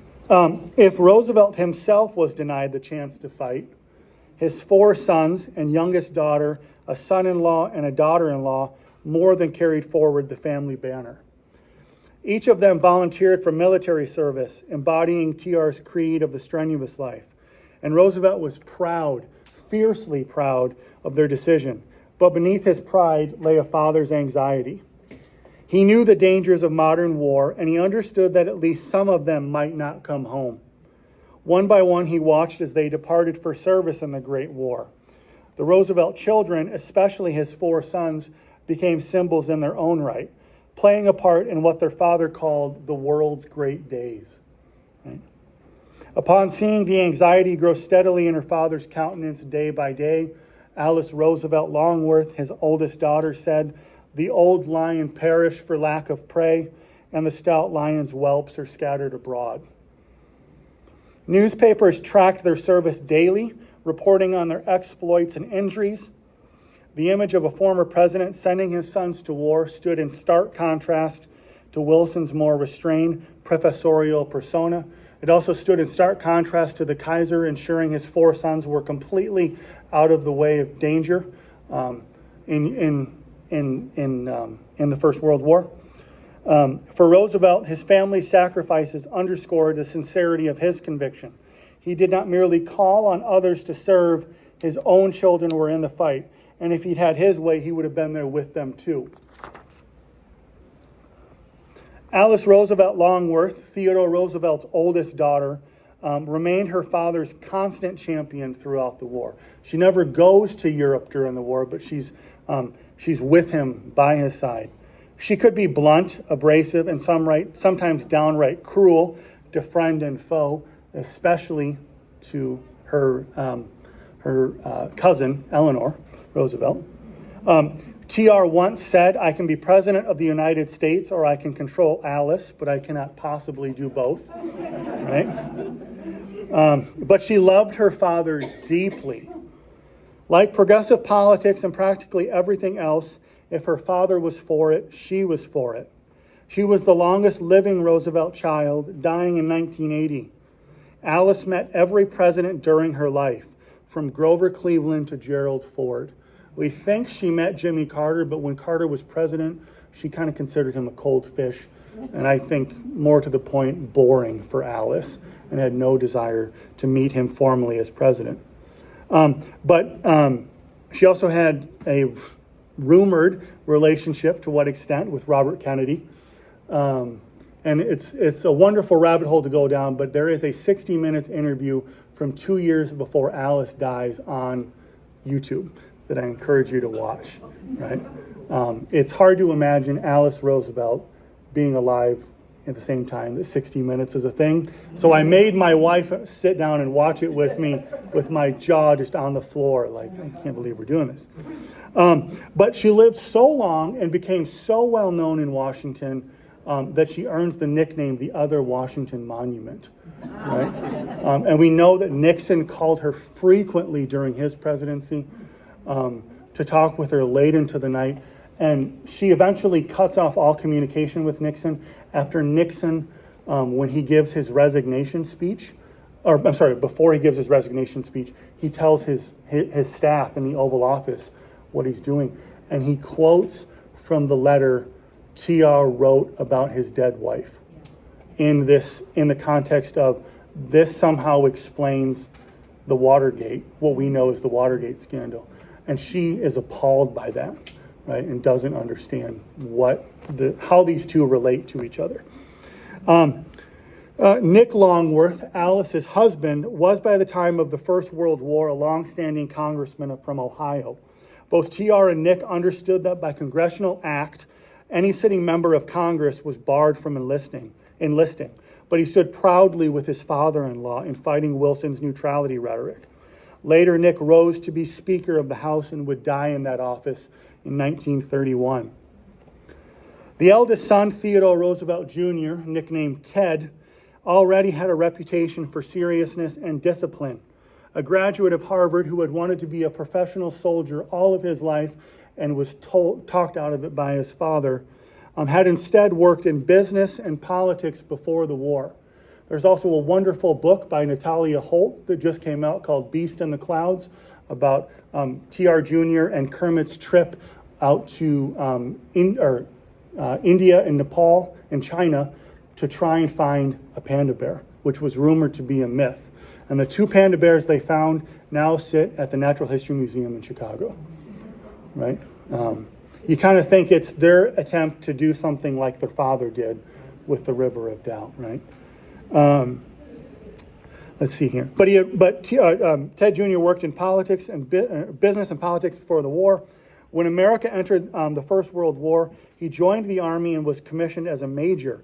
And his wife, Eleanor, a different Eleanor than Eleanor Roosevelt, enlisted as a nurse. Ted Jr., impressed his peers with his courage and refusal to seek special treatment. And he's offered it many times as the oldest son of Theodore Roosevelt. Right? He was leading his men on the front lines in one battle and was awarded the Silver Star for gallantry in another.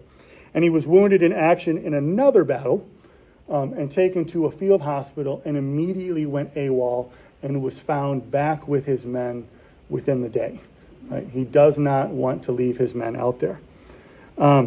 His leadership skills were widely acclaimed by his superiors, including General John Blackjack Pershing, and he rose to lieutenant colonel before the end of the war. In the interwar period, he served as assemblyman in the New York State Legislature and, like his father, assistant secretary of the Navy, but this time under President Calvin Coolidge. He also was governor of the Philippines. And when FDR is sworn in or wins the presidency, someone asked Ted Jr., what is your relationship to the new president? And he says, great line, fifth cousin about to be removed, right? It's wonderful, yeah.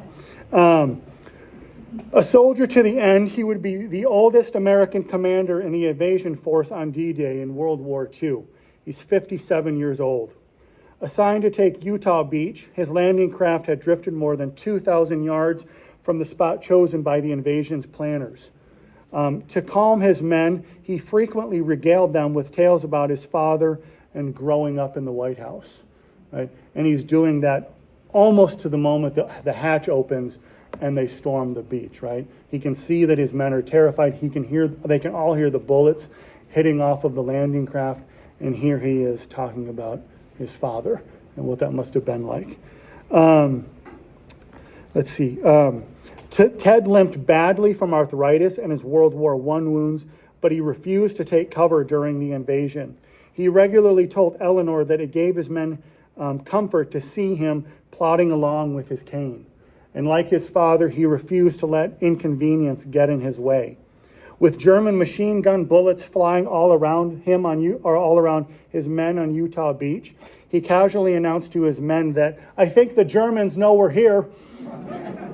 With only a pistol, Ted Jr. came off his landing craft with his men and took the beachhead in under an hour. He then continued with his men to move further inland in an Army Jeep with Rough Rider painted on the front. That's something given to him. And I'll make the argument, when you study intensely someone, but even casually, you often find the children of well-acclaimed individuals in history often want to have a life of their own, right? Or they don't measure up to their father or their parent, right? And they oftentimes begin to resent that association. Ted Jr. is one of the few instances of he fully embraces that who his father is, right? and never shies away from that. So it always amazes me to think he's out there riding along in a Jeep with Rough Rider painted on the back, or on the front, I'm sorry. A little over a month later, after D-Day, Ted Jr. would die of a massive heart attack on July 12, 1944. He was posthumously awarded the Medal of Honor for gallantry at Utah Beach. And he's on the brink of being given his first star as a general.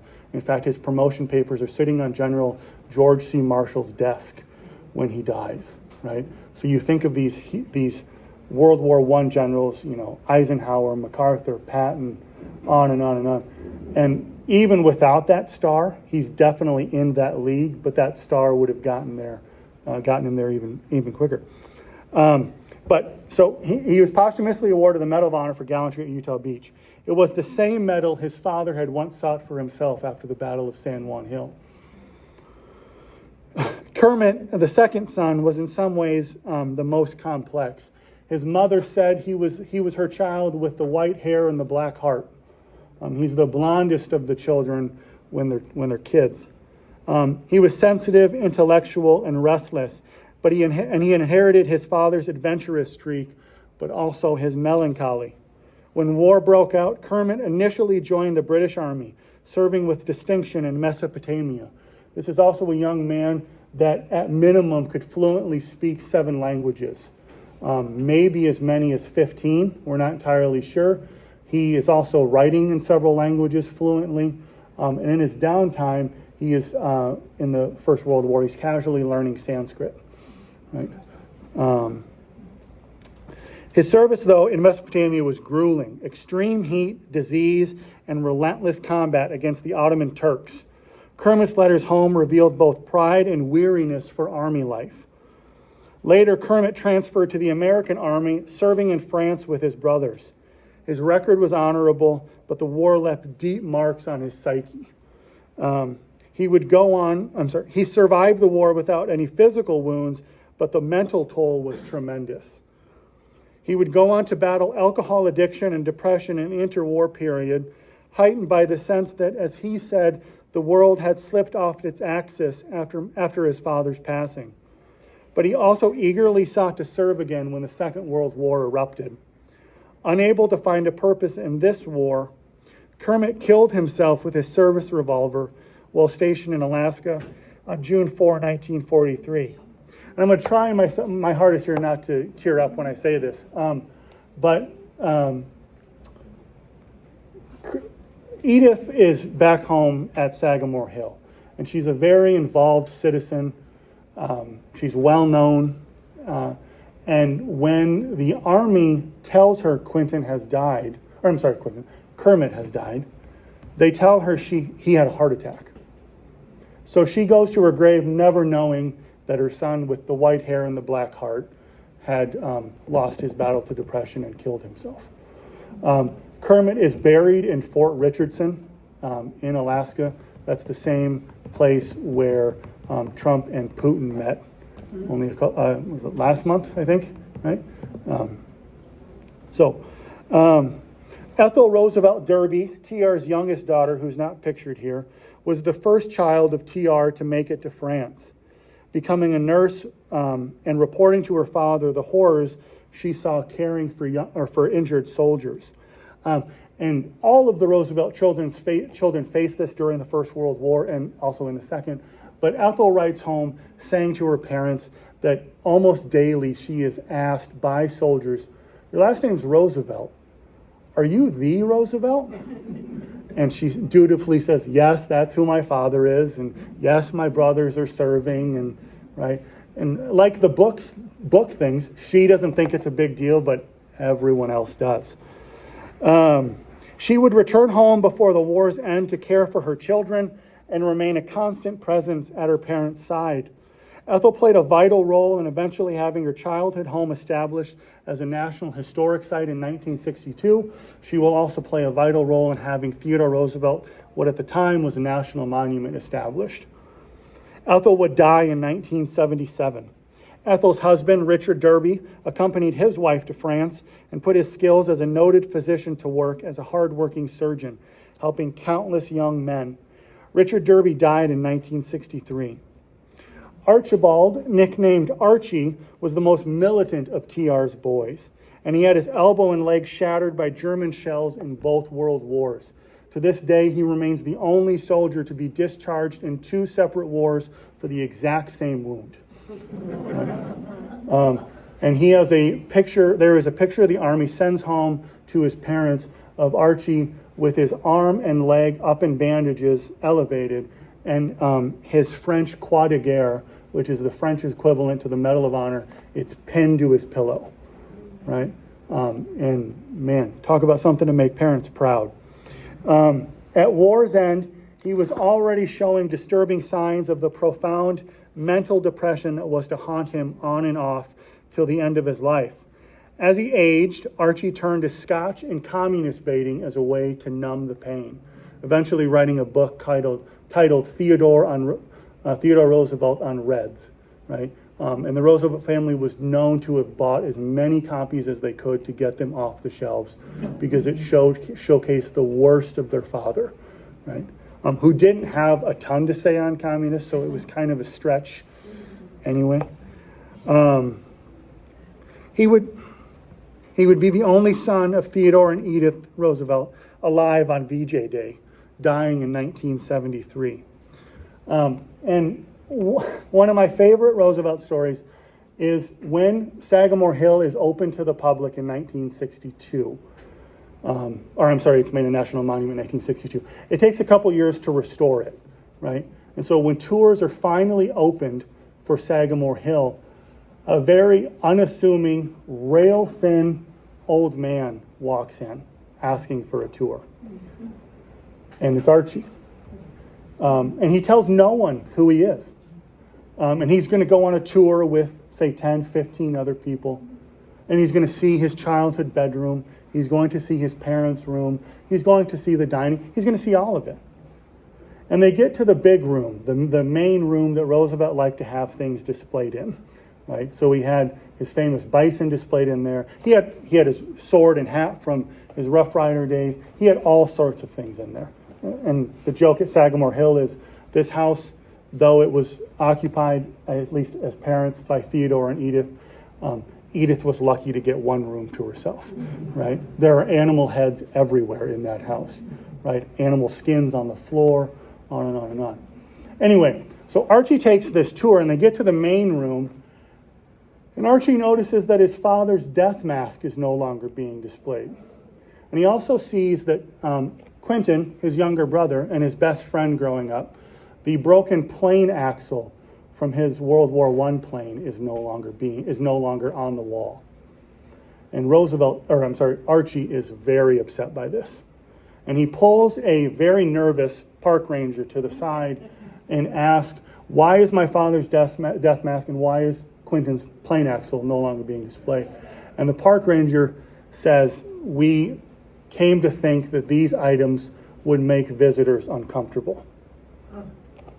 And Archie says, if visitors are made uncomfortable by my father's death mask, but more importantly by Quentin's broken plane axle, then they don't understand what this family was about or what we did in the war. And I can attest to this today that both the death mask and the broken plane axle have been displayed now for a long time at Sagamore Hill. So I think he won in the end.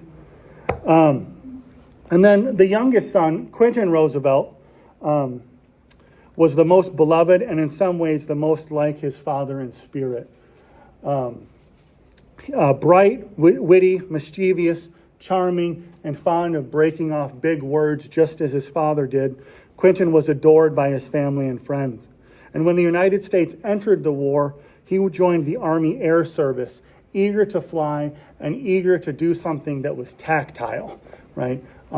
We might not say he was intellectual, but he was brilliant with machines. At the time he leaves, he is restoring an old motorcycle in his parents' barn just to give to a friend, right? He couldn't play piano very well, but he was fascinated by how piano worked, right? He understood it as a system of levies and things like that.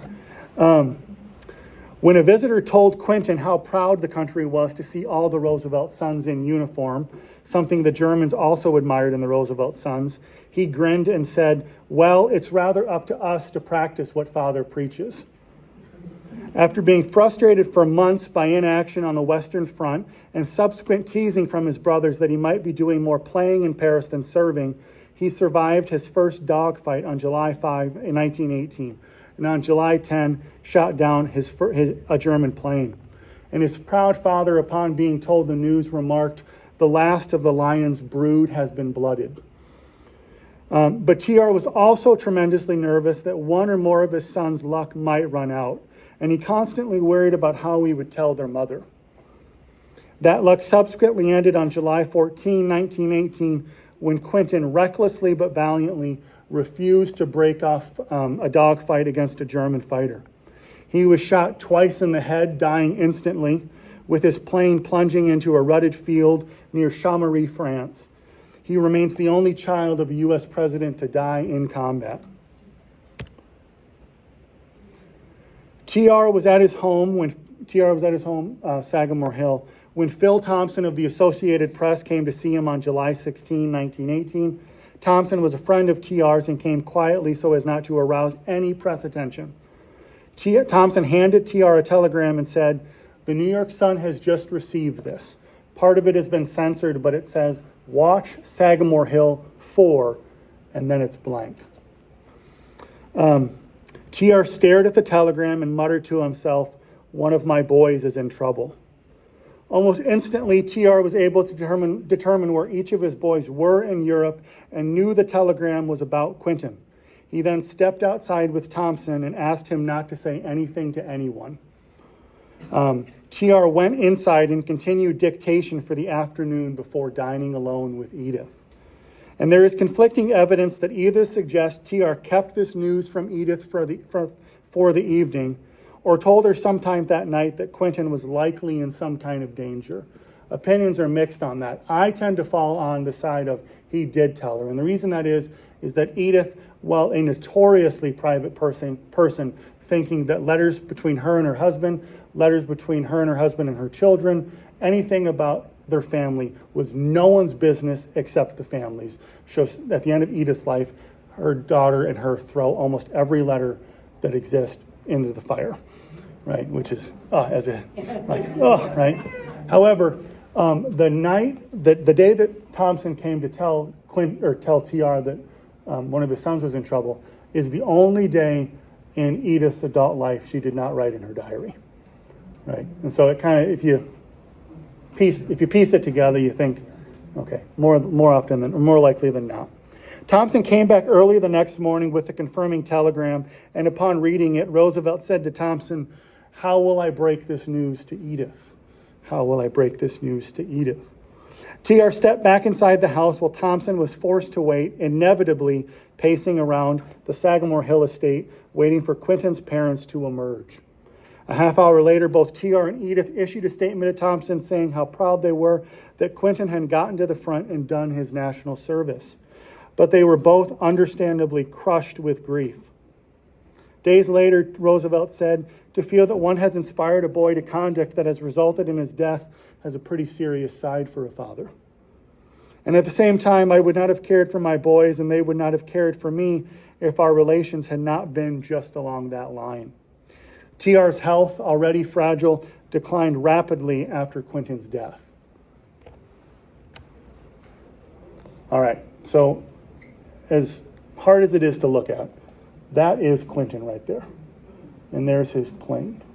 And the picture obviously, was taken, but only a couple weeks after Quentin dies, this image shows up at Sagamore Hill for Roosevelt's parents.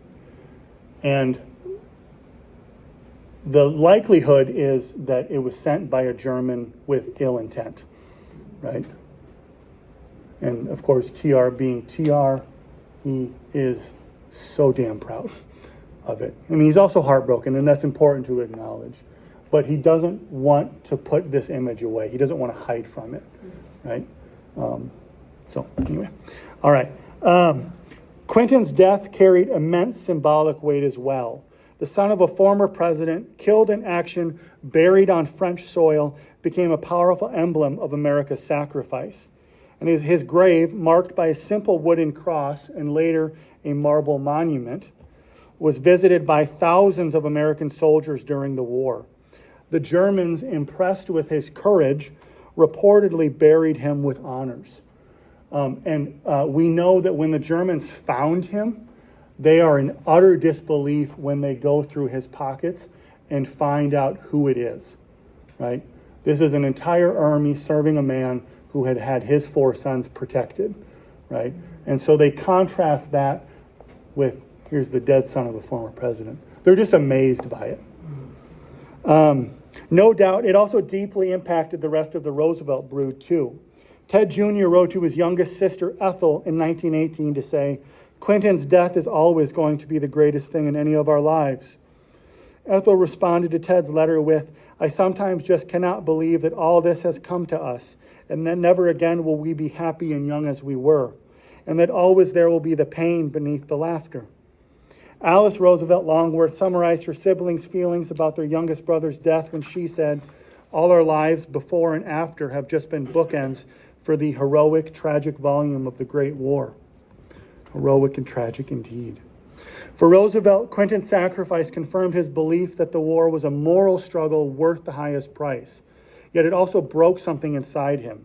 His energy waned, and he seemed truly like an old man now. And for Roosevelt, the war had turned into something that was not simply a conflict between nations. It was a choice between liberty and tyranny, again, civilization and barbarism. And he believed the United States had a duty to fight now with every resource at its disposal, and he condemned any sign of hesitation as dishonorable. His speeches were often fiery, bordering on the prophetic, and he spoke as though he were a soldier in spirit, if not in uniform. And many Americans admired his uncompromising patriotism. Others, especially Wilson's supporters, accused him now that since America had entered the war, of undermining unity with his relentless criticism. But still, they could not ignore him. And Roosevelt's credibility stemmed not just from his words, but from his family's sacrifices. With his 4 sons in uniform, he spoke as a father who had given the nation what he valued most. He was no armchair general. His household bore the scars of war. When Quinton was killed in July 1918, the nation mourned alongside Roosevelt. There's a town in Pennsylvania that changes its name from Bismarck to Quinton. There are lots of honorifics that he gets. The tragedy silenced even some of his political opponents. Roosevelt himself insisted that Quinton's death should stiffen resolve, not weaken it. In speeches after July 1918, he invoked his son's sacrifice as proof that the war was worth fighting to the finish. "Only those are fit to live," he declared, "who do not fear to die." Yet behind the public stoicism, grief gnawed at him. Quinton had been the apple of his eye, the child who most resembled him in wit and vitality. Friends who visited Sagamore Hill in the autumn of 1918 remarked on Roosevelt's visible decline.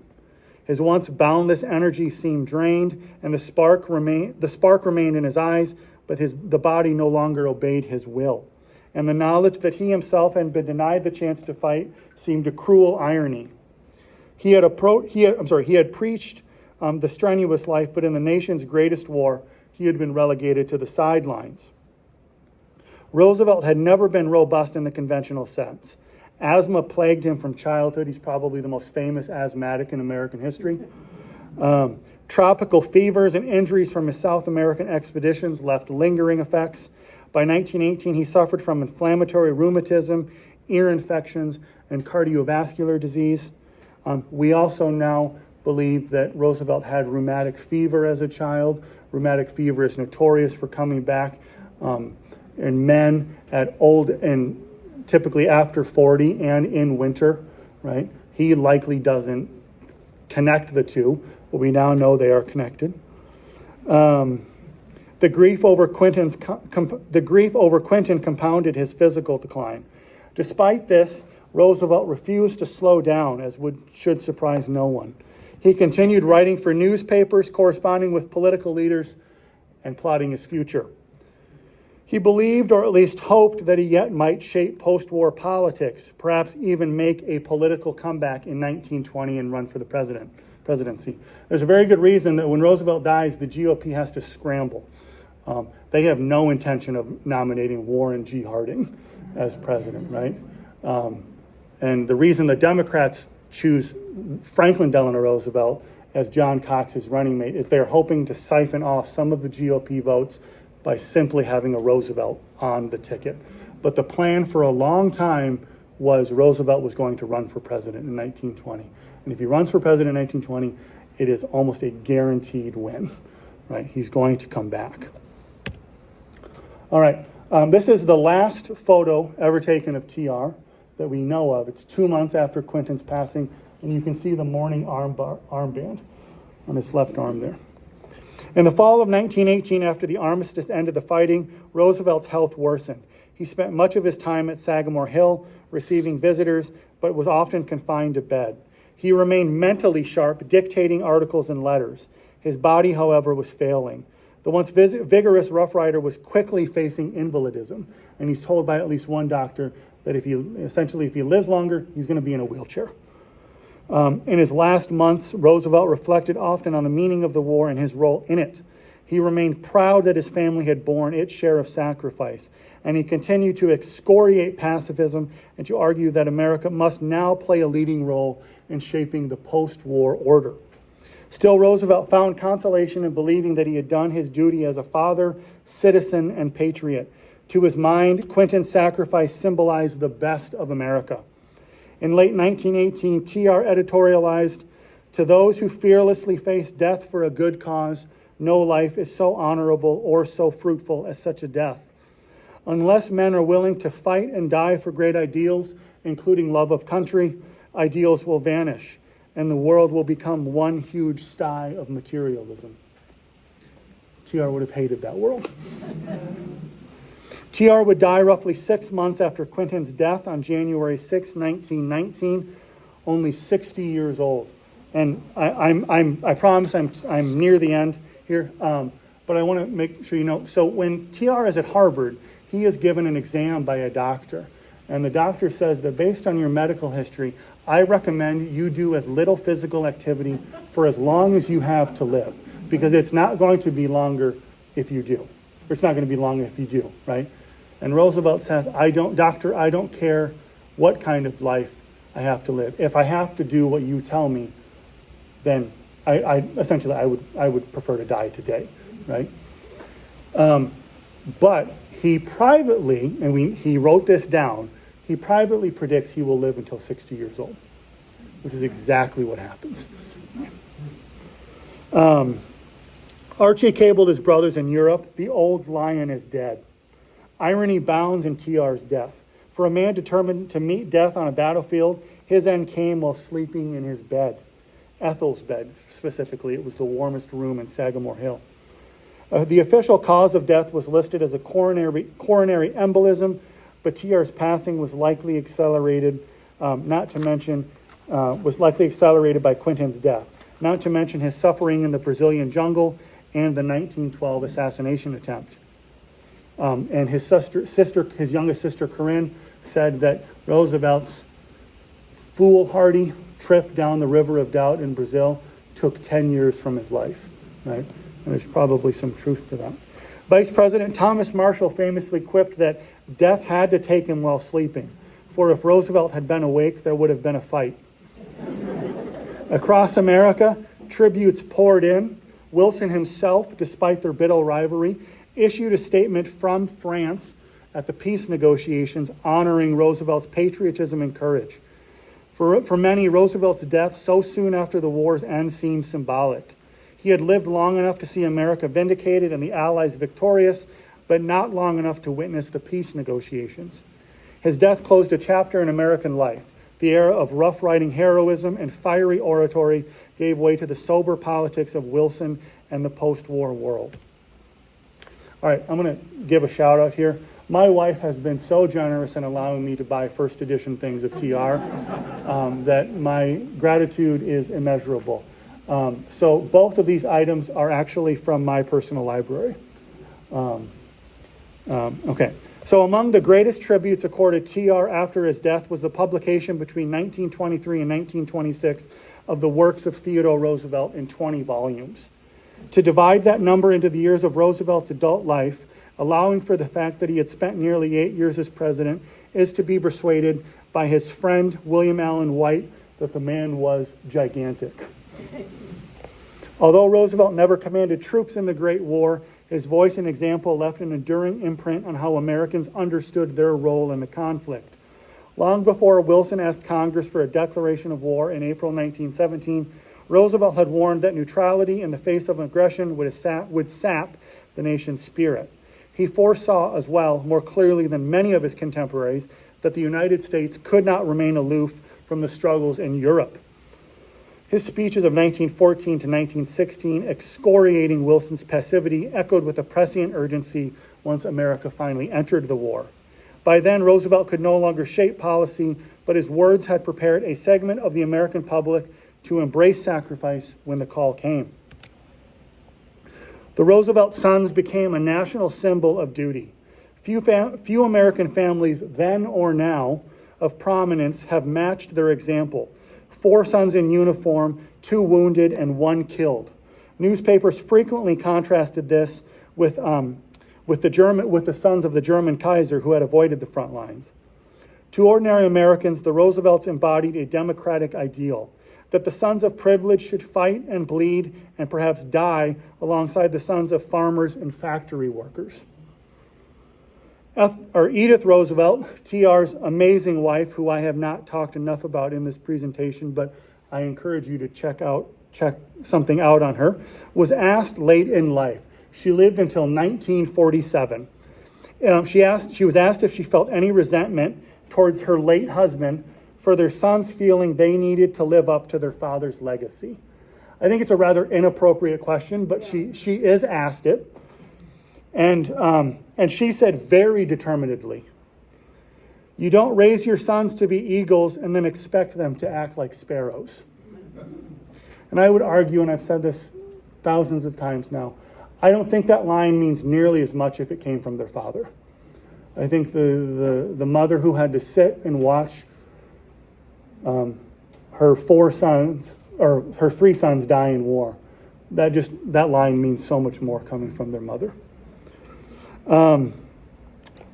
Being raised like eagles, Ted Jr., Kermit, Archie, and Quentin rose to the level of heroes their father always admired, and in many ways his sons surpassed him. This symbolism gave Roosevelt immense credibility. When he spoke of courage, it was not in the abstract. He could point to Archie's crippled body, Ted's wounds, Eleanor's, Ethel's, and Richard's time spent in frontlines hospitals, Kermit's worldly service in Mesopotamia, and most heartbreaking, Quentin's grave in France. His family had paid the price he demanded of himself and the nation. The First World War also crystallizes for us the rivalry between Roosevelt and Wilson. Wilson embodied patience, diplomacy, and moralistic rhetoric about a war to end all wars and making the world safe for democracy. And the question you should be asking is, how does that work, right? Roosevelt embodied urgency, action, and martial valor. Where Wilson sought to shape a new world order through negotiation, Roosevelt demanded total victory and harsh punishment for Germany. Both visions had their appeal. Wilson's idealism gave birth to the League of Nations, however flawed, and would be the starting point for what we now know as the United Nations for FDR. Roosevelt's realism foreshadowed the harsher settlements at Versailles and the more cynical geopolitics of the interwar years. Had Roosevelt lived longer, he might have offered a powerful conservative critique of Wilsonian internationalism. Yet the contrast remains instructive. Wilson spoke to America's mind. Roosevelt spoke to its heart, if not to its impulse for action. Wilson mobilized institutions. Roosevelt embodied duty and sacrifice. The two men together reflected the paradox of America in the Great War. Reluctant idealist and eager warrior, professor and rough rider, or as John Milton Cooper has said, rough rider and priest, warrior and action. Words and action. Theodore Roosevelt's role in the First World War is best understood finally as a paradox. He never wore the uniform in that conflict, yet few Americans symbolized it more vividly. He was barred from the battlefield, yet his sons carried his banner into combat. He never shaped domestic policy between 1914 to 1918, yet his words galvanized the American and just as often the international public. In the end, Roosevelt's greatest contribution was moral. He reminded Americans that freedom demanded sacrifice, that national honor should not be negotiable, and that the strenuous life applied not only to individuals, but perhaps more importantly, to nations. For the generations that fought the Great War and died in the Great War, Roosevelt represented the spirit of action and courage. For historians, he remains a figure of poignant irony, a warrior denied his war, a father who lost his son, a leader who inspired but did not command in the conflict he always sought. Yet in that very irony lies his significance. Roosevelt's story during the First World War reminds us that leadership is not only measured in offices held or battles fought, but also in the moral force of words, the example of sacrifice, and the courage to stand even when sidelined. Theodore Roosevelt entered the First World War as a restless ex-president yearning for relevance. He left it as a bereaved father. His family's loss mingled with that of ordinary Americans, his voice etched into the era's debates, and his death marking the end of a generation's faith in unbounded energy and martial valor. The Great War denied Roosevelt his last great adventure, but it gave him something else, a tragic grandeur, I would argue, on par with something like a Greek tragedy. In Theodore Roosevelt, Americans saw both the cost of war and the nobility of sacrifice. That dual image, the lion caged at home, roaring for actions as his cubs went to the front, remains one of the most enduring portraits of America and of America's passage into the modern age of global war. Thank you.